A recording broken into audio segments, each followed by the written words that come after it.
बच्चे स्क्रीन दिख रही है, देखो।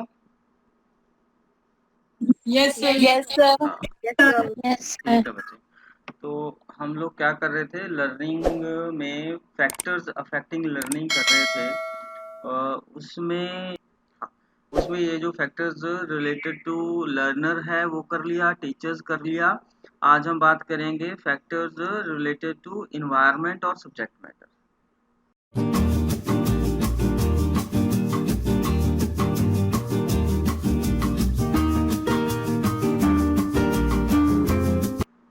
तो आज हमने करना है factors belonging to the environment. इसके अंदर सबसे पहले हम करेंगे हेरिडिटी। हेरिडिटी में करेंगे कि children of bright parents tend to be bright. जो ब्राइट पेरेंट्स हैं, जिनका आईक्यू लेवल अच्छा है, उनके जो बच्चे हैं उनका आईक्यू लेवल भी अच्छा होता है। And the children of very inferior parents are often inferior. और जो बच्चे जिनका पेरेंट्स का आईक्यू लेवल कम होता है, उनका बच्चों का भी आगे most of the cases IQ level कम होता है। Now heredity follows the principle of regression that says that traits when passing from parents to children tend to move towards the average। ये जो प्रिंसिपल ऑफ रिग्रेशन पे काम करता है, इसका मतलब ये है कि कोई भी ट्रेट या गुण जब पेरेंट से बच्चों में जाता है तो वो एवरेज की तरफ बढ़ता है। The genius son of genius father is very rare thing. कि अगर एक जीनियस फादर है, उसका बच्चा भी जीनियस होगा, ये बड़ा रेयर है। Again, there is a tendency among the offspring to be higher in the traits in which their parents are low। अच्छा, दूसरी तरफ ये भी होता है कि जो ट्रेड कोई अगर पेरेंट्स में लो है, तो जो उनके बच्चे होंगे उसमें वो उससे ज़्यादा हो सकता है, क्योंकि वो ट्रेड जो है वो एवरेज की तरफ बढ़ता है। And lower in which their parents are high they move towards the average. ठीक है। और जो ट्रेड पेरेंट्स में लो है, वो बच्चों में ज़्यादा होगा। और ये भी हो सकता है कि जो ट्रेड बच्चों में ज़्यादा है, पेरेंट्स में ज़्यादा है, वो बच्चों में कम हो। ये दोनों तरफ से एवरेज की तरफ मूव करता है। The reason for not showing consistency in the attainment is due to the complex nature of heredity. Heredity जो है उसका बड़ा कॉम्प्लेक्स नेचर है, ये बहुत तरीके से अफेक्ट करता है बच्चे की परफॉर्मेंस को। As heredity of a child is not solely determined by his immediate parents. क्योंकि जो हेरिडिटी है ना, वो सिर्फ इमीडिएट पेरेंट्स में जो क्वालिटीज हैं, जो गुण हैं, सिर्फ वही बच्चों में नहीं आते। जो उनके आगे ग्रैंड पेरेंट्स हैं या उनके भी ग्रेट ग्रैंड पेरेंट्स हैं, उनकी भी कई बार जो क्वालिटीज हैं वो बच्चों में आ जाती हैं। But from the his forefathers and ancestors जो उसके पहले से हैं। Apart from this, heredity plays an important role in motivating and deciding the future course of learning according to the status of the family and heredity characteristics। इसके बाद क्या है कि जो हेरिडिटी है उसका असर लर्निंग पे भी होता है, क्योंकि हेरिडिटी से हमें मोटिवेशन मिलता है और बच्चे का क्या फ्यूचर होगा वो सब कुछ जो है वो हेरिडिटी से डिटरमिन होता है। Example, when known cricketer Yuvraj Singh and Mohammad Kaif got full support from their family. उनको युवराज सिंह जो है और मोहम्मद कैफ, उनको अपनी फैमिली से पूरी सपोर्ट मिली है। Kaif's father had been a good cricketer and made tremendous efforts to get his son in place in Indian squad. और उनके फादर भी क्रिकेटर थे और उनकी वजह से उन्होंने पूरी कोशिश करी कि उसके बच्चे को भी इंडियन क्रिकेट टीम में स्पेस मिले। Yuvraj got coaching in his early days from his father itself. Yuvraj के फादर को भी उनकी जो ट्रेनिंग है वो फादर से मिली। His father prepared pitch at his home for this purpose. जो फादर है उसी ने उनकी जो पिच है घर पे, प्लेग्राउंड वगैरह जो है तैयार करके उसको दिया। यानी कि जो फैमिली का इंटरेस्ट है, फैमिली का जो स्टेटस है, ठीक है, फैमिली की जो हेरिडिटी करेक्टरिस्टिक्स हैं, वो बच्चे की परफॉर्मेंस, बच्चे की लर्निंग को अफेक्ट करती हैं। जैसा बच्चे को माहौल या हेरिडिटरी क्वालिटीज, करेक्टरिस्टिक्स, ट्रेड्स, जो गुण हैं वो बच्चे को पेरेंट से मिलेंगे, बच्चा भी वैसा ही आगे डेवलप होगा। बच्चे क्लियर है पॉइंट हेरिडिटी वाला? Yes sir. स्क्रीन दिख रही है ना सबको? Yes sir. गुड। हाँ, गुड। तो नेक्स्ट पॉइंट है, अब हेरिडिटी के बाद ये इसके साथ रिलेटेड पॉइंट है, इन्वायरमेंट। अब इन्वायरमेंट क्या है? Our environment is our habitation in the fullest sense. इर्द गिर्द जो हमारा है ना, आसपास जो चीजें हो रही हैं, जो इन्वायरमेंट है, not only our physical surroundings but also the people around us.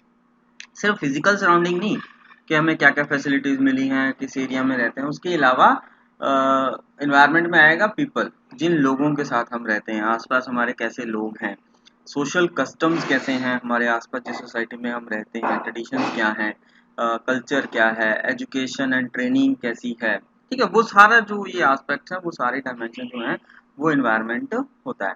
A number of studies conducted show that the environment is remarkably influencing the learning of the individual। बहुत सारी रिसर्चेज हुई हैं, स्टडीज हुई हैं, जिन्होंने बताया है कि इन्वायरमेंट का बहुत ज़्यादा असर है लर्निंग पे।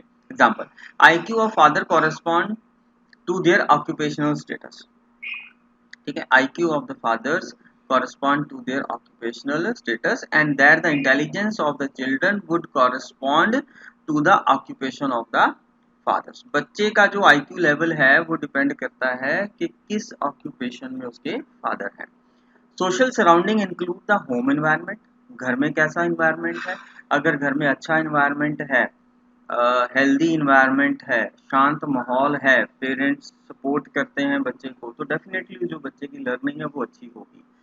स्कूल में कैसा इन्वायरमेंट है? अगर टीचर्स अच्छे हैं, टीचर्स कोऑपरेट करते हैं, टीचर्स का टीचिंग का मेथड अच्छा है, लोकेलिटी अच्छी है जहाँ पे बच्चे रह रहे हैं, है ना, पढ़ाई वाला माहौल है, सारे बच्चे एजुकेटेड हैं, आसपास फैमिलीज एजुकेटेड है, तो बच्चे भी लर्न अच्छा करेगा उनकी संगत में रह के। Learning is affected by physical conditions at home such as large family. अगर हम होम की बात करें तो क्या है? Large family. क्योंकि अगर फैमिली बहुत ज़्यादा लार्ज है, स्पेस कम है ना, बहुत ज़्यादा बच्चे वहाँ पे रहते हैं। मैं ये बात कर रहा था कि अगर फैमिली लार्ज है, बहुत ज़्यादा फैमिली मेंबर्स हैं, है ना, तो क्राउड हो जाएगा, शोर शराबा होगा घर में, तो बच्चे को जो है वो पढ़ने के लिए प्रॉपर माहौल नहीं मिलेगा। ठीक है, और स्मॉल फैमिली है। अब स्मॉल फैमिली ठीक तो है, लेकिन स्मॉल फैमिली आजकल जो कंसेप्ट चला हुआ है न्यूक्लियर फैमिली, है ना, उसमें क्या है, मदर फादर और बच्चे जो हैं वही होते हैं, उसमें ग्रैंड पेरेंट्स नहीं होते कई बार, है ना, तो वो भी नुकसानदायक है, क्योंकि ग्रैंड पेरेंट्स से भी हमें जो है वो बहुत सारी चीजें सीखने को मिलती हैं। इनसफिशिएंट वेंटिलेशन, ये प्रॉब्लम तो ये जो शहर हैं बड़े बड़े, जहाँ पे जो बिल्डिंगें बन गई 40-40 मंजिल की बिल्डिंगें हैं, वहाँ पे प्रॉब्लम आती है कि मतलब बड़े कंजेस्टेड से घर हैं, प्रॉपर वेंटिलेशन नहीं है, प्रॉपर लाइट नहीं है ना, नेचुरल लाइट नहीं है, वहाँ भी ये सब प्रॉब्लम्स आते हैं, तो वो भी डेफिनेटली अफेक्ट करता है हमारे लर्निंग को। इम्प्रॉपर लाइटिंग, ये हमने अभी बात करी। अनकंफर्टेबल टेम्परेचर है, अगर बच्चा कंफर्टेबली नहीं बैठा है, बहुत ज़्यादा गर्मी है, बहुत ज़्यादा सर्दी है, तब भी जो है वो पढ़ाई में उसका मन नहीं लगेगा और लर्निंग जो है वो प्रॉपर नहीं होगी। नॉइस लेवल है कि कई बार आसपास हमारे घर में छोटे घर होते हैं कई बार, है ना, तो एक कमरे में टीवी चल रहा है, दूसरे कमरे में बच्चा बैठ के पढ़ रहा है, तो वहां से आवाज आ रही है, शोर आ रहा है बहुत ज्यादा, तब भी बच्चे की लर्निंग पे इफेक्ट पड़ता है। तो socio emotional factors such as child's rearing practices, बच्चे की पालन पोषण जो है वो कैसे किया गया, उसको बचपन से ही बच्चे को कैसे एक्सपीरियंसेस दिए गए हैं, ये सब चीजें भी अफेक्ट करती हैं लर्निंग को। रिवार्ड एंड पनिशमेंट कैसा है? कई बार जो पेरेंट्स हैं वो छोटी सी बात पे बच्चे को बहुत ज्यादा पनिश कर देते हैं, ऐसे टीचर्स भी कई बार करते हैं, गलती उतनी बड़ी नहीं होती है, लेकिन पेरेंट्स और टीचर्स ज्यादा पनिशमेंट यूज कर देते हैं। ना ही ज्यादा रिवार्ड यूज करना है, ना ही ज्यादा पनिशमेंट यूज करनी है, बैलेंस बना के रखना है। Scope for freedom in activities, बच्चे को अपनी एक्टिविटीज करने के लिए फ्रीडम देनी है, क्योंकि जब बच्चा इंडिपेंडेंटली किसी काम को करेगा तो बच्चा अपने आप खुद एक्टिव होगा उस काम में। ठीक है, आजकल नॉर्मली ये देखा गया है, जब भी किसी बच्चे को कोई प्रोजेक्ट या होमवर्क मिलता है स्कूल से, तब पेरेंट्स उसमें बहुत ज़्यादा, कई बार स्पेशली मदर्स बहुत ज़्यादा इन्वॉल्व हो जाती हैं और वो खुद ही कर देती हैं। बच्चे को पेंटिंग मिल गया, खुद ही कर देना है, कोई और प्रोजेक्ट मिल गया, वो खुद ही कर देना है। तो उसमें क्या है कि पेरेंट्स ज़्यादा फिर एक्टिवली इन्वॉल्व हो जाते हैं, बच्चा नहीं होता, बच्चा फिर नहीं करता, अपना दिमाग यूज़ नहीं करता है। ठीक है, ज़्यादा एक्टिव यूज़ उसका ब्रेन नहीं होता, इसलिए जो है वो फिर पैसिव लर्नर ही बन जाता है और वो डिपेंडेंट हो जाता है फिर हर काम में अपने पेरेंट्स के ऊपर। इसलिए बच्चे को फ्रीडम देनी है कि बच्चा अपना दिमाग लगा के अपने आप सारी एक्टिविटीज को कर सके। हाँ, सुपरविजन जरूर रखनी है ताकि बच्चा जो है अपना टाइम एनर्जी ज़्यादा वेस्ट ना करे। डिसीजन मेकिंग है, ठीक है, कैसा डिसीजन लिया जा रहा है। प्ले एंड स्टडी फैसिलिटीज है, बच्चे को खेलने का भी टाइम चाहिए और बच्चे को स्टडी के लिए फैसिलिटीज भी अच्छी होनी चाहिए। दोनों तरह का हमें प्ले, जो बच्चा खेलेगा तब जो उसकी टेंशन रिलीज होती है, बच्चा जो है वो अपना फिजिकल हेल्थ उसकी सही रहती है। और स्टडी फैसिलिटीज में ये आता है कि उसको पढ़ने के जो है वो प्रॉपर फैसिलिटीज मिले। अगर बच्चे को एक्स्ट्रा बुक्स चाहिए एक्स्ट्रा पढ़ाई करने के लिए स्पेशल, तो उनको हमें वो प्रोवाइड करनी है। Disorganisation and Discord among birth positions. देखो बर्थ पोजीशंस पे भी असर पड़ता है, क्योंकि कई बार फैमिली में क्या है, अगर 3 बच्चे हैं तो पहला बच्चा ज़्यादा प्यारा होता है और जो सबसे छोटा बच्चा है वो ज़्यादा प्यारा होता है। बेचारा जो मिडिल में जो जिसका बर्थ है वो बेचारा रह जाता है ऐसे ही। Such as eldest or youngest child has his definite influence on learning। और ये क्या कह रहा है कि जो बच्चा जो है, जो सबसे बड़ा है और जो सबसे छोटा है ना, उनका उनके ऊपर भी असर पड़ता है लर्निंग का। यानी कि जो हमारा छोटा बहन भाई है वो वैसा ही करेगा जैसा उसके बड़े बहन या भाई ने किया है, जैसा वो पढ़ता है वैसे बच्चा वो भी पढ़ेगा। Next is cultural and social expectation.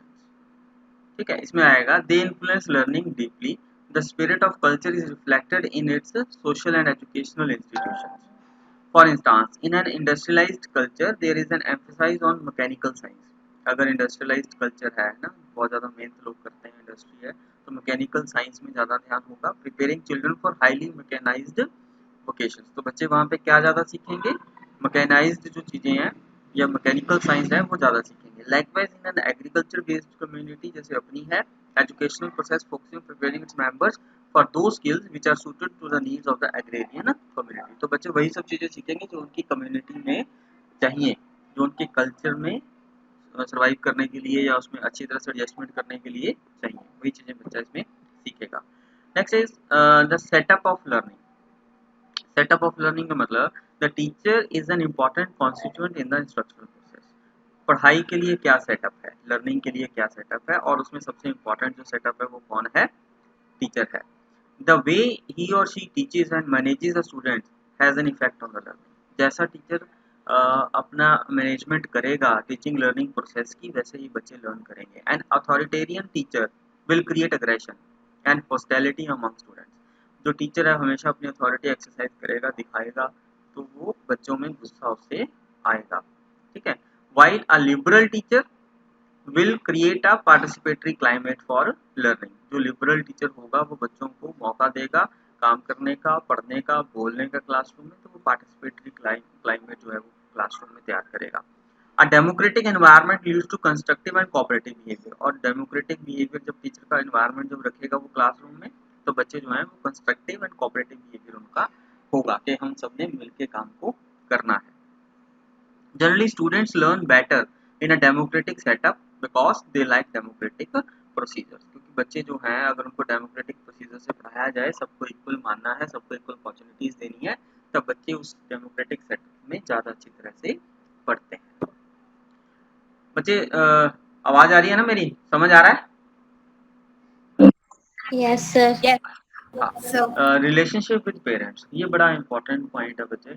It plays a vital role in the learning process of the students. If the child parent relationship, अगर उनका relationship is based on mutual respect and faith, एक दूसरे की respect करनी है, विश्वास करना है, इट कैन फैसिलिटेट हिज और हर लर्निंग। जितना अच्छा रिलेशनशिप पेरेंट्स का अपने बच्चों के साथ होगा उतना अच्छा बच्चा लर्न करेगा। On the other hand, a distorted and unhealthy environment जो है adversely affect the learning of the student। The upward mobility brings resistance on the part of the student to learn। अगर उनका आपस में ठीक रिलेशनशिप नहीं है तो अनहेल्दी इन्वायरमेंट है ना। पेरेंट्स बच्चों पे ध्यान नहीं ज़्यादा देते, उनका इंटीमेसी ज़्यादा बहुत ज़्यादा नहीं है।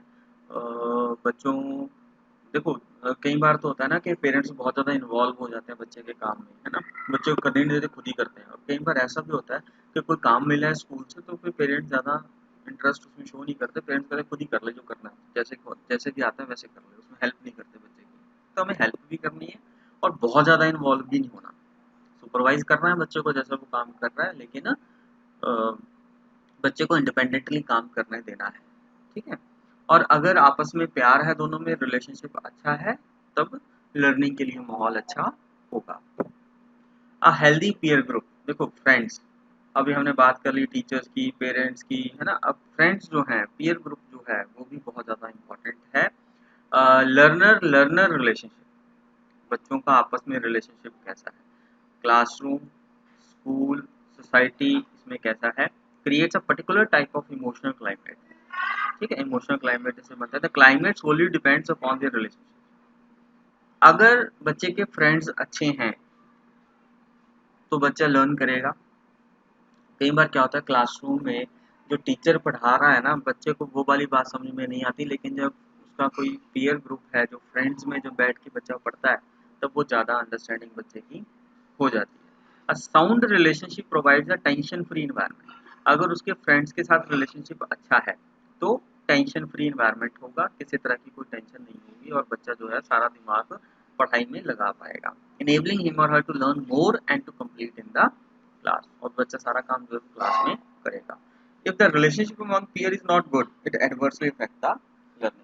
और अगर क्लासरूम में बच्चों के साथ नहीं बनती, कोई फ्रेंड ही नहीं है, उसका आइसोलेट बच्चा रहता है, तो डेफिनेटली जो है उसका लर्निंग पे असर पड़ेगा, क्योंकि इमोशनली जो है वो बच्चा ठीक उस समय नहीं होगा, उसका जो इमोशंस पे असर पड़ता है। और जब बच्चा क्लासरूम में आइसोलेट है, उसका फ्रेंड सर्कल नहीं है, ठीक है, तो उसकी लर्निंग पे असर पड़ेगा। मान लो बच्चा एक दिन नहीं आया, तो नेक्स्ट डे अगर उसने आके पूछना है कि कौन सा काम कराया था, अगर उसको कोई फ्रेंड ही नहीं है तो वो किससे पूछेगा बच्चा, ठीक है। तो इस तरह से जो है वो लर्निंग इफेक्ट होती है। नाउ मीडिया, मीडिया भी बड़ा एक इम्पॉर्टेंट रोल प्ले करता है बच्चे की लर्निंग में। According to psychologist, the media play an important role in transmitting information. Media से क्या होता है, इन्फॉर्मेशन जो है वो ट्रांसमिट होती है एक एरिया से दूसरे एरिया, एक जगह से दूसरी जगह में। Media can be divided into two broad categories, print and non print media, ठीक है। Certain non-print media formats and delivery systems contribute a lot to students' learning activities. For example, audio tapes हैं, computers हैं, can be used effectively for drill and practice. ये practice के लिए use किए जा सकते हैं. Electronic media can contribute a lot to promote the discovery approach to learning. Electronic media हम use कर सकते हैं वहाँ पे, ठीक है। मीडिया बहुत इंपॉर्टेंट है। नेक्स्ट है फ्रीडम एंड सेल्फ डिसिप्लिन। अब ये हमने पहले बात करी है कि फ्रीडम बच्चे को होनी चाहिए आज़ादी, और बच्चा जो है सेल्फ डिसिप्लिन हमने उसमें मोटिवेट करना है, इनकलकेट करना है। Until recently, school discipline was regarded narrowly as merely a means of restraining people from creating disorder.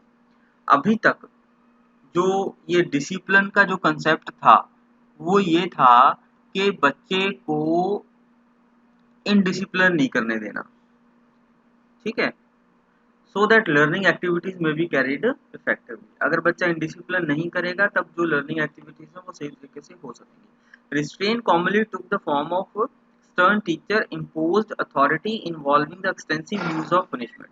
अब रोकना है, ठीक है, रिस्ट्रेन करना है, रिस्ट्रेन करना है बच्चे को डरा के पुनिशमेंट से, है ना, कि हम पुनिशमेंट करेंगे।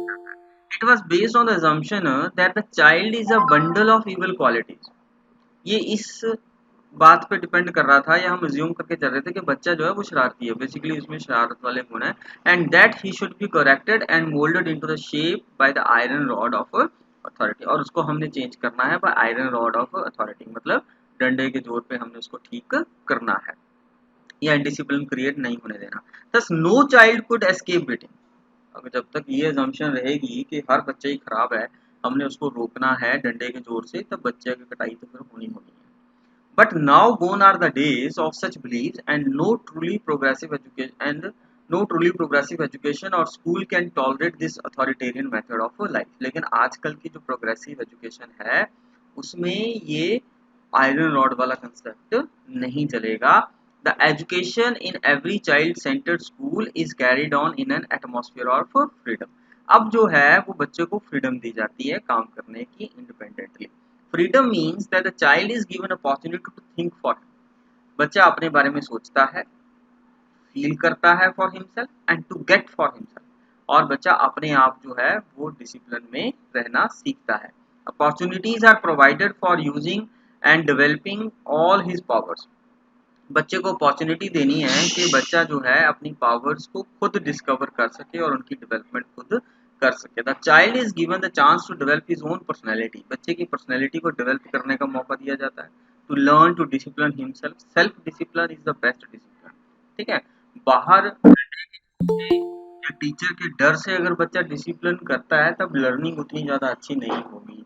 हमने नॉर्मली देखा ही है कि जब कोई पेरेंट्स हमें देख रहे हैं हम तब किताब उठाते हैं और किताब की तरफ देख रहे हैं, लेकिन पढ़ नहीं रहे होते कई बार, है ना। इसी तरह से जब अगर क्लास में जब तक टीचर नहीं आता हम शोर करना शुरू कर देते हैं, लेकिन वो सेल्फ डिसिप्लिन होना चाहिए कि अगर बेल हो गई है, टीचर 5 मिनट लेट है, तो हम अपना उस सब्जेक्ट का निकाल के कॉपी पढ़ना शुरू कर दें। तो सेल्फ डिसिप्लिन जब तक नहीं होगा तब तक अच्छी तरह से लर्निंग नहीं होगी। Build up his own character, तो ये सब चीज़ें करने के लिए बच्चे को अपॉर्चुनिटीज दी जाती हैं ताकि बच्चा अच्छी तरह से डेवलप हो सके। उसके लिए बच्चे को हमें सेल्फ डिसिप्लिन और फ्रीडम देनी होगी। रिकग्निशन ऑफ टीचर्स अथॉरिटी, देखो, one should not accrue that the teacher has lost its important in the modern time. अब कई लोगों को ये लगता है कि कंप्यूटर आ गया है तो टीचर की अब उतनी ज़्यादा इम्पोर्टेंस नहीं है, लेकिन ऐसा नहीं है। ठीक है, technology can not replace the teacher, rather modern school situations demand a more carefully selected and well prepared teacher। अब इसके उलट क्या है कि ज्यादा अच्छा टीचर हमें चाहिए। सिलेक्टेड हमने जो टीचर करना है, सिलेक्ट करना है, वो ज्यादा ध्यान से करना है, ज्यादा वेल प्रिपेयर टीचर चाहिए। अब सिर्फ डिग्री इंपॉर्टेंट नहीं है, डिग्री तो कईयों के पास होती है, लेकिन सिलेक्ट वो टीचर होगा जिसके पास स्किल है, जिसने अच्छी तरह से तैयारी करी है, जो अच्छी तरह से पढ़ा है, जिसके पास अच्छी नॉलेज है, जो बच्चों को मोटिवेट कर सके, उनकी लर्निंग को और ज़्यादा इफेक्टिव कर सके। ठीक है ना। In fact education on an atmosphere of freedom demands on teachers than does education guided by the old ideas of authority imposed. It demands a new atmosphere in the school। अब teacher ने एक नया atmosphere create करना है, नया attitude teacher में होना चाहिए। ठीक है, जैसे आजकल का टाइम है, पैंडेमिक के टाइम, कोविड के दौरान जो टीचर्स टेक्नोलॉजी जिनको आती थी, है ना, वो टीचर्स कंफर्टेबली पढ़ा पा रहे हैं then those teachers who don't know to operate the technological ये इक्विपमेंट। ठीक है, जिसको लैपटॉप चलाना नहीं आता, कंप्यूटर चलाना नहीं आता, जिसको गूगल क्लासरूम का नहीं पता, या और जितने भी टेक्निक्स हैं, मेथड्स हैं, सॉफ्टवेयर्स हैं। ठीक है, आजकल के टाइम में टीचर जो है वो रिकॉर्ड करते हैं, लेसन अपने बच्चों को डाल देते हैं। कई बच्चे जो इंटरनेट ना होने की वजह से नहीं क्लासरूम में आ पाते, अगर हम रिकॉर्ड करके लेसन उनको दे देंगे तो बच्चा बाद में कभी भी उनको सुन सकता है अपने मोबाइल पे, है ना, एनी कन्वीनियंट टाइम पे। तो जो टीचर जो है जिसको ये टेक्नोलॉजी के बारे में जानकारी है, ज़्यादा प्रिपेयर्ड है, टाइम के साथ चल रहा है, वो जो है अच्छा बच्चों को पढ़ा पाएगा। It also demands new methods of teaching with which advocate free activity of body, mind and soul of the pupil। जो बच्चों की बॉडी, माइंड एंड सोल तीनों चीजों को अफेक्ट करे। अब हमें ऐसे टीचर्स चाहिए। बच्चे समझ आया? Yes, Yes, sir. sir. हाँ, Yes, the sir. teacher instead of being a slave driver forcing the unwilling people to learn becomes a guide, makes him one of the group, bring to the help of the group his larger experiences and thus help the group in the search of for truth, encourages them in every way to think, feel and work for themselves। देखो बड़ा important line ये सारी लिखी है इसने यहाँ तक। क्या है कि अब जो टीचर है वो क्या है, उसने अनविलिंग स्टूडेंट्स को नहीं पढ़ाना, है ना। पहले क्या था, बच्चे अनविलिंग थे और टीचर बस पढ़ाई जा रहा था, लेकिन अब टीचर क्या बन गया, गाइड। बच्चा अब teacher make himself one of the group. अब टीचर अपने आप को उस ग्रुप का हिस्सा मानता है, बच्चों के बीच में एक हिस्सा मानता है। Brings to the help of the group, group की हेल्प करता है हिज लार्जर एक्सपीरियंसेस के साथ and thus help the group in search for truth, encourages them in every way to think. अब टीचर जो है वो बच्चे को सोचने के लिए हेल्प करता है, इनकरेज करता है, फील करने के लिए इनकरेज करता है एंड वर्क फॉर देमसेल्व्स, और वो बच्चे अपने आप अपने लिए काम करते हैं। अब टीचर जो है वो अथॉरिटेरियन से क्या हो गया, हेल्पफुल हो गया, guide, friend, philosopher and guide वाली जो कंसेप्ट है वो आ गया। Hence the teacher should be given a key place in the modern times. तो टीचर की क्या बड़ी इंपॉर्टेंट प्लेस है, ठीक है, मॉडर्न टाइम में। His authority of course is not that of an autocrat but of a leader. अब autocratic नहीं रहा, अब एज ए लीडर आ गया, फ्रेंड आ गया, जो मैंने अभी बात करी, and a guide. Nature neglect. A teacher should have a complete knowledge of the biological laws. Teacher को नॉलेज होनी चाहिए, he should know how the whole organism works. Teacher को पता होना चाहिए कि हाउ टोटल जो ऑर्गेनिज्म है बच्चे का वो कैसे काम करता है। he should realize that the whole child comes to school and not only his mind. अब टीचर को ये ध्यान में रखना है कि टीचर जब बच्चा स्कूल में आया तो वो सिर्फ फिजिकली स्कूल में नहीं आया, सिर्फ उसका मेंटल लेवल या माइंड ही स्कूल में नहीं आया, एज अ होल बच्चा जो है वो स्कूल में आया है। इसका मतलब क्या है, बच्चे का जो सोशियो इकोनॉमिक बैकग्राउंड है, बच्चे का कल्चर, ट्रेडिशन, वैल्यूज, वो सब चीजें भी स्कूल में आई हैं उसके साथ। ठीक है, जितने भी हम इंडिविजुअल डिफरेंसेस की हम पहले बात करी है। The mind and the body are an entity. Mind and body दोनों चीजें स्कूल में आई हैं। ठीक है, they can not exist without each other. अब दोनों अलग अलग नहीं है, एक दूसरे के साथ ही चलती हैं। एक ये सेइंग जो इसमें कह रखी है, मैन सेनो इन कार्पो सेनो means a sound mind in a sound body. अगर हम फिजिकली साउंड हैं, अच्छे हैं, तो हमारा जो माइंड है वो भी अच्छा होगा, मेंटली हेल्दी हम होंगे। Mind lived in the body as in a clay cottage, but it would be true to say that the mind grows in the body as a plant grows in its soil. तो mind जो है वो body में इस तरह से develop करता है जैसे कोई प्लांट जो है वो डेवलप करता है सॉइल में, धरती में, मिट्टी में। ठीक है ना, तो उसको माइंड को प्रॉपर डेवलपमेंट होने के लिए अच्छी सॉइल का मिलना बहुत ज़्यादा जरूरी है। सॉइल का मतलब अच्छा फिजिकल हेल्थ मिलना जरूरी है। पुअरर द सॉइल, अगर हमारी फिजिकल हेल्थ अच्छी नहीं होगी, the more arrested the growth, growth उसकी अच्छी नहीं होगी। Richer the soil better the growth, जितनी ज़्यादा सॉइल अच्छी होगी, सॉइल का मतलब है फिजिकल हेल्थ हमारी अच्छी होगी, उतना ज़्यादा हमारा जो है वो ग्रोथ होगी।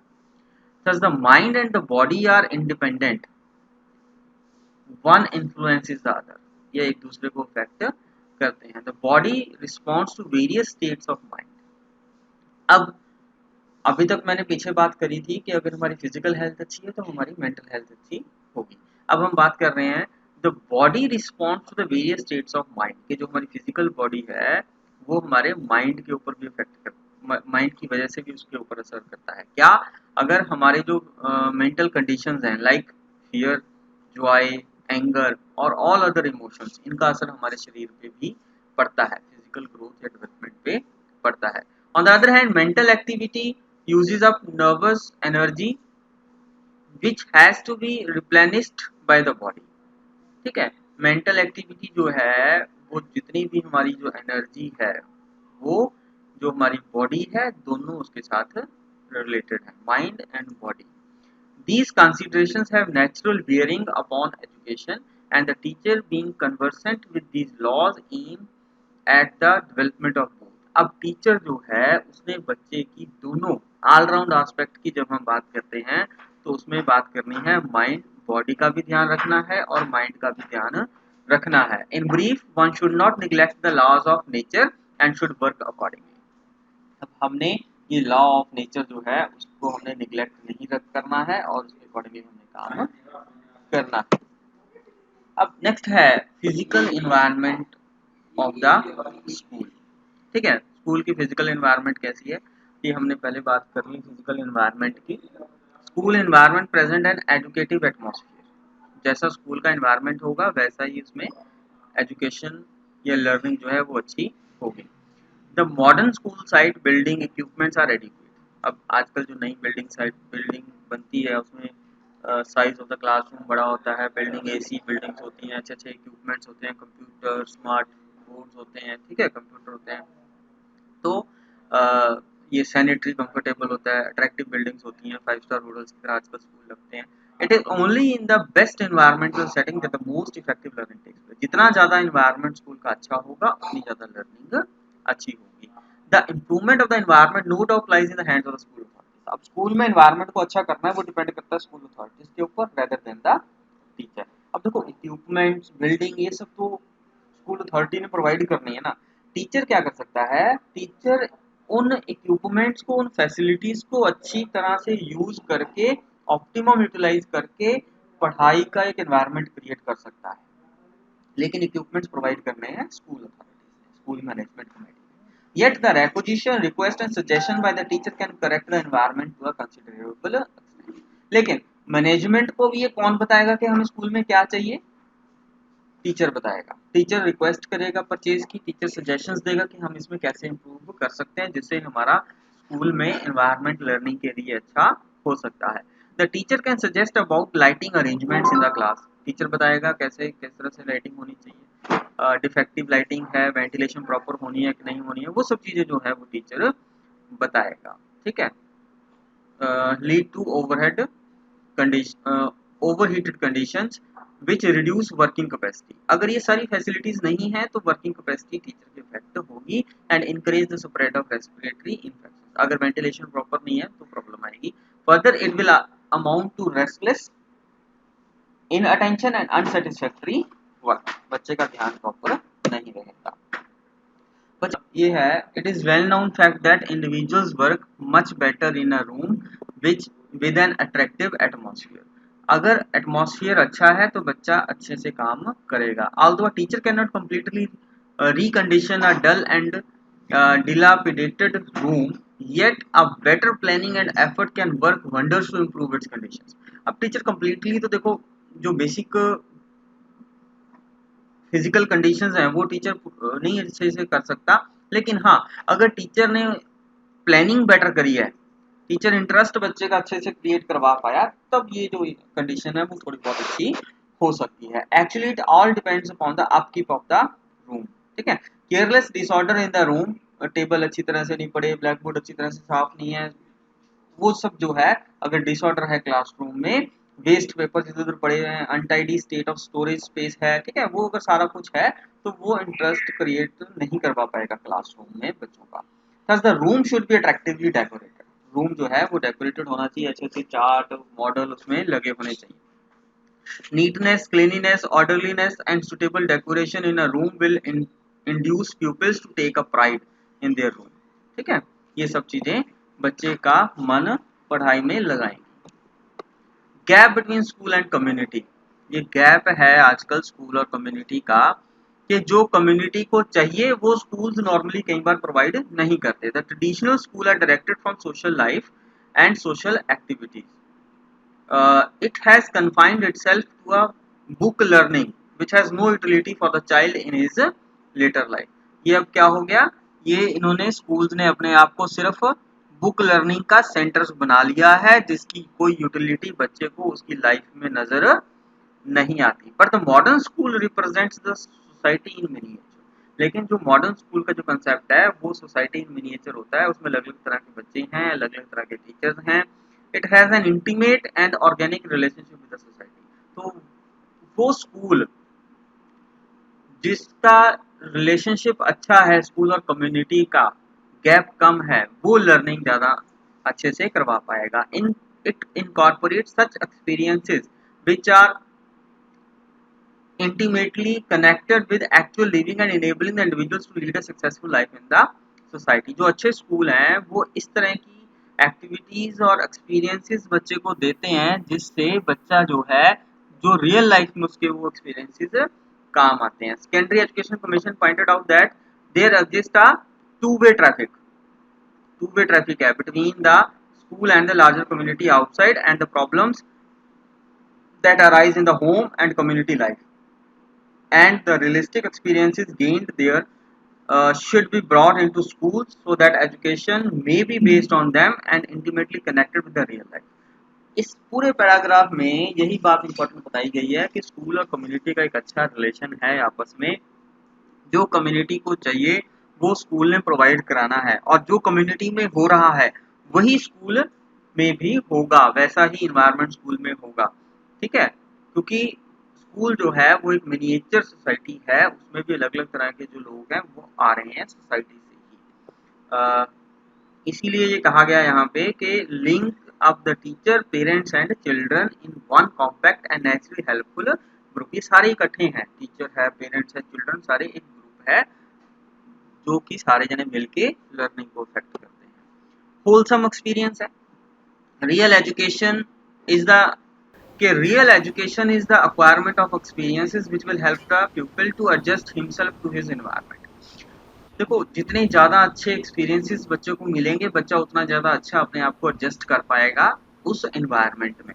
Modern school therefore is an experience giving institutions where people learn things through purposeful experiences. आज का स्कूल में क्या होता है, बच्चे को पढ़ाया तो जाता है, थ्योरेटिकल नॉलेज तो दी जाती है, लेकिन उसके साथ साथ हमें बच्चे को क्या करना है, personal purposeful experiences, direct experiences भी देने हैं ताकि बच्चा जो है वो सारी चीज़ों को सीख सके। The old conception of the people's mind as tabula rasa और clean slate upon which the teacher is to write are gone. अब वो जो पहले थिंकिंग थी कि बच्चा एक क्लीन स्लेट की तरह है, उसके ऊपर जो मर्जी लिख लो, अब वो स्टेट नहीं है। Now the school is an institution where learning takes place through experience. अब स्कूल जो है वो बच्चे को एक्सपीरियंसेस दे के पढ़ाता है। जितने ज़्यादा एक्सपीरियंसेस बच्चे को दिए जाएंगे उतनी ज़्यादा बच्चे की लर्निंग अच्छी होगी। और लेकिन ये जो एक्सपीरियंस हम दे रहे हैं, देखो उसका क्या है, एक जो एक्सपीरियंस दिया उसका एक क्लियर ऑब्जेक्टिव होना बहुत ज़्यादा जरूरी है। Actually we forget when we do not see clearly what we are supposed to be learning, because in that case we do not know what we are trying to be, we do not know our goal. Apart from this experience should have its value and meaning for use in daily life। देखो वैसा experience हमने देना है जिसका use उसके daily life में हो।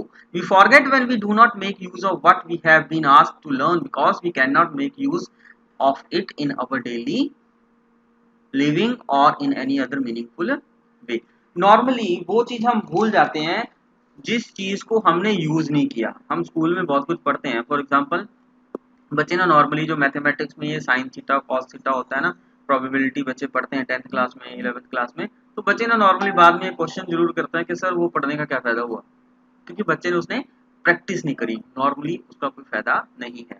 तो हमने वैसे एक्सपीरियंसेस देने हैं, वैसा कंटेंट वैसा करिकुलम हमारे सिलेबस में होना चाहिए जो बच्चे की लाइफ के साथ रिलेटेड हो, बच्चा उसको अपनी डेली लाइफ में यूज कर सके। Next factors related to the subject matter. अब पहला है डिफिकल्टी ऑफ द टास्क। देखो ये बड़े इंटरेस्टिंग है, छोटे से ही है ये। डिफिकल्टी ऑफ द टास्क, एक टास्क जितना ज्यादा डिफिकल्ट होगा उतना ज्यादा मुश्किल है उसको लर्न करना। A very easy task fails to challenge.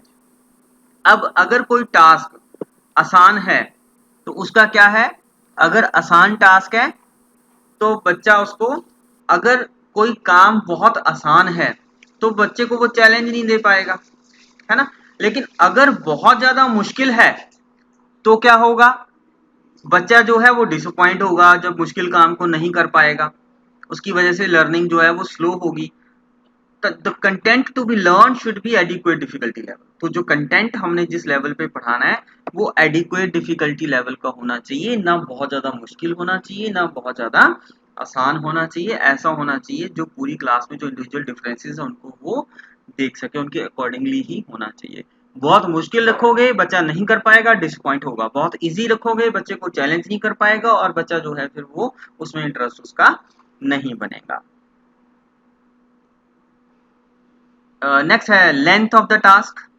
ठीक है, नॉर्मली जो लेंथी टास्क होते हैं उनको याद करना मुश्किल होता है, लर्न करना मुश्किल होता है, उसमें समझना मुश्किल होता है। It is difficult for the individual to learn lengthy content.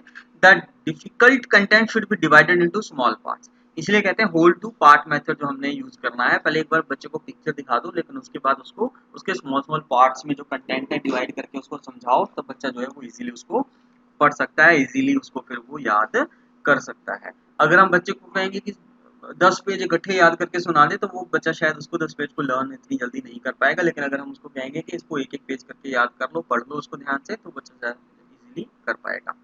Next is meaningfulness of the task.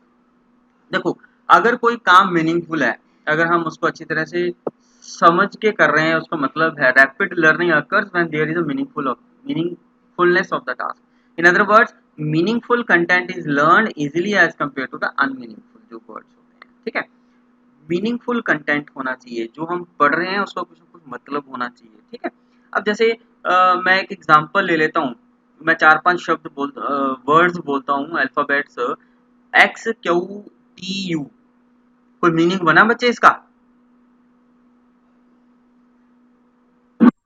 No. है ना? तो No, इसको sir. याद करना बड़ा मुश्किल होगा, इसको No, याद करना sir. बड़ा मुश्किल होगा, क्योंकि इसको रट्टा मारना पड़ेगा फिर आप लोगों को, है ना?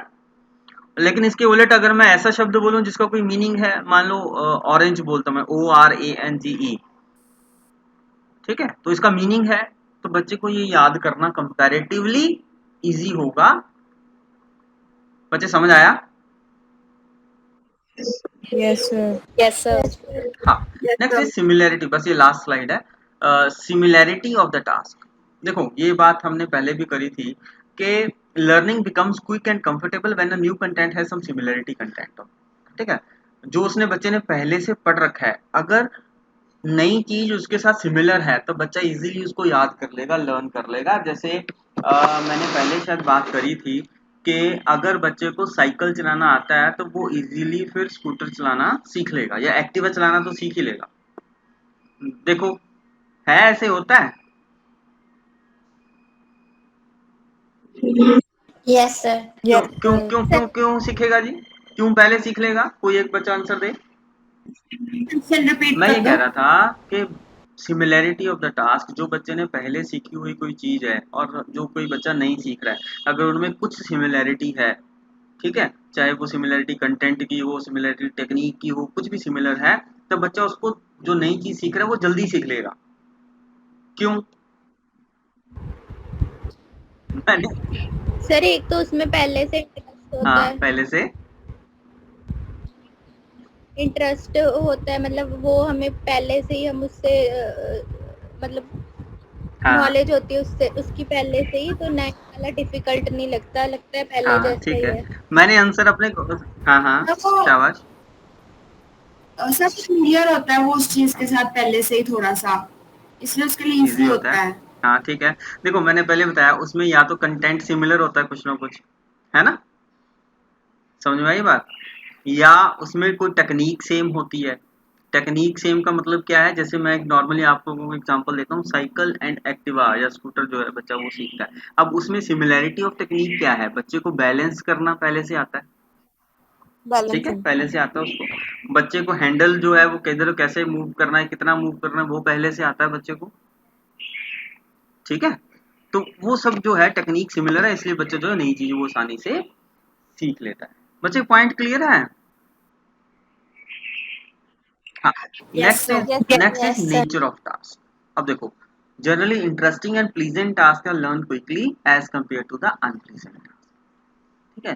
जो प्लीजेंट, जिसको करके हमें खुशी मिलती है, वो काम हम जल्दी सीख लेते हैं, then unpleasant task. For example, अब कई बच्चे मेरी क्लास में भी होंगे जो हमने ये 1 घंटे की क्लास ली है ना, वो सारा याद नहीं हुआ होगा उनको, या उन्होंने ध्यान से नहीं सुना होगा, ठीक है। लेकिन अगर यही चीज 3 घंटे की फिल्म हम थिएटर में देख के आते हैं, वो बच्चों को पूरी याद होती है, विद डायलॉग, किस टाइम किसने क्या कहा, वो सब याद होता है। ऐसे ही होता है जी, है ना? Yes sir. अगर मैं लड़कियों की बात करूं स्पेसिफिकली, तो उनको याद रहता है किसने कब कौन सी साड़ी कौन सा सूट डाला है, ऐसे ही होता है। सर। ठीक है, क्यों? क्योंकि Yes, sir. जिस काम को करके हमें खुशी मिलती है, उस काम में हमारा इंटरेस्ट होता है और हमारा मन होता है, और हम उस काम को जल्दी सीख लेते हैं, ठीक है। बच्चे पता लग गया nature of task? Yes, sir. Yes sir. Sir. Organization of the subject matter. The subject matter should be organized logically to have better outcome. The organization should be simple to complex, direct to indirect, or by keeping in mind the abilities and capacities of the learner. जितना ज़्यादा अच्छी हम organisation करेंगे content की, subject matter की, topics की, जितना ज़्यादा अच्छा हम लेसन प्लान बना पाएंगे, उतनी ज़्यादा बच्चे की लर्निंग होगी। अगर लॉजिकली सीक्वेंस है, पहले आसान चीज कराई फिर थोड़ा थोड़ा डिफिकल्ट की तरफ जाएंगे, सिंपल टू कॉम्प्लेक्स, जितने भी मैगजीन्स एंड प्रिंसिपल्स हैं एजुकेशनल साइकोलॉजी के, अगर हमने उनको इसमें यूज किया, तब जो है वो बच्चे का इंटरेस्ट हम क्रिएट करवा पाएंगे और बच्चा अच्छे से लर्न करेगा। अगर मैंने पहले कोई मुश्किल चीज करवा दी बच्चे को, बच्चे का इंटरेस्ट खत्म हो जाएगा, बच्चा फिर आगे सीखेगा ही नहीं उस चीज को। ठीक है, इसीलिए पहले सिंपल कंसेप्ट कराने हैं, सिंपल चीजें करानी है, ताकि बच्चे का एक बार थोड़ा सा मन इंटरेस्ट उसमें लग जाए और फिर आहिस्ता आहिस्ता उसको मुश्किल चीजें करानी है हमने। ठीक है, डायरेक्ट टू इनडायरेक्ट, बच्चे को डायरेक्ट और इनडायरेक्ट एक्सपीरियंसेस भी हमने देने हैं, keeping in mind the abilities and capacities of the learner. लेकिन जो इंडिविजुअल डिफरेंसेस हैं हमने वो ध्यान में रखने हैं। बच्चे की एबिलिटीज, कैपेसिटीज, एक क्लास में कितने अलग अलग तरह के बच्चे बैठे हैं, तो वो सब तरह का हमने काम करना है। बहुत ज्यादा मुश्किल एक्सपीरियंसेस भी नहीं दे देने हैं, बहुत ज्यादा इजी एक्सपीरियंसेस भी नहीं दे देने हैं, जो हमने फर्स्ट पॉइंट किया था। एवरेज लेवल ऑफ डिफिकल्टी के दो, ताकि उसमें सभी बच्चों को फायदा उसका हो सके। Next point is related with life. तो no content should be taught in isolated way. कोई भी जो कंटेंट है हम आइसोलेटेड नहीं पढ़ा सकते। Most of the subjects are inter related to other subjects. हर सब्जेक्ट जो है वो दूसरे सब्जेक्ट के साथ रिलेटेड है। कॉमर्स इकोनॉमिक्स के साथ रिलेटेड है, कहीं ना कहीं मैथ के साथ रिलेटेड है, ज्योग्राफी के साथ रिलेटेड है, and also related to life. जिंदगी के साथ रिलेटेड है सारी subject. The relationship which while teaching makes learning effective and minimise forgetting. ठीक है ना, ये जो रिलेशनशिप है लाइफ के साथ, जब बच्चा जो सीखा हुआ है जब उसको अपनी लाइफ में यूज करेगा, तब जो लर्निंग है उसकी वो और अच्छी हो जाती है। क्योंकि बच्चा उस जो सीखा है उसने क्लासरूम में जो सीखा है वो उसकी ट्रांसफर ऑफ लर्निंग करके उसको अपनी लाइफ में यूज करेगा, एक सिचुएशन से दूसरी सिचुएशन में उस लर्निंग को अप्लाई करेगा, तब उसकी प्रैक्टिस हो रही है। बच्चा जो है वो उसको और अच्छे से लर्न करता है प्रैक्टिस करके, और फिर जो है वो उसको भूलता नहीं है बच्चा जो है। बच्चे समझ में आया ये वाला पॉइंट रिलेटेड विद लाइफ? हाँ, जैसे Yes, मैं sir. जैसे मैंने यस। इसकी पहले भी अभी थोड़ी देर पहले एग्जांपल दी थी, वो sine theta cos theta. Normally बच्चे 10th क्लास में जब ये टॉपिक आता है ना, और अगर कोई बच्चा 10th क्लास के बाद अगर पढ़ाई छोड़ रहा है, या 10th क्लास के बाद उसने आर्ट्स ले लिया, उसने मैथ नहीं लिया, ठीक है, तो बच्चे नॉर्मली क्वेश्चन करते हैं, सर वो साइन थीटा कॉस थीटा पढ़ते रहे हम लोग 10th क्लास में, उसका क्या फायदा हुआ? ठीक है, क्योंकि जो कंसेप्ट हमने पढ़ाया वो हम रियल लाइफ में उसका यूज नहीं किया। लेकिन अगर हम क्लासरूम में वो सब चीजें पढ़ाएंगे जिसका यूज हम रियल लाइफ में कर सकते हैं, तो वो हम भूलेंगे नहीं और अच्छी तरह से याद रखेंगे। Thank you. बच्चे समझ आ गया? अगर कोई पॉइंट में प्रॉब्लम है तो बताओ। शाबाश। No, sir. अच्छा, चलो।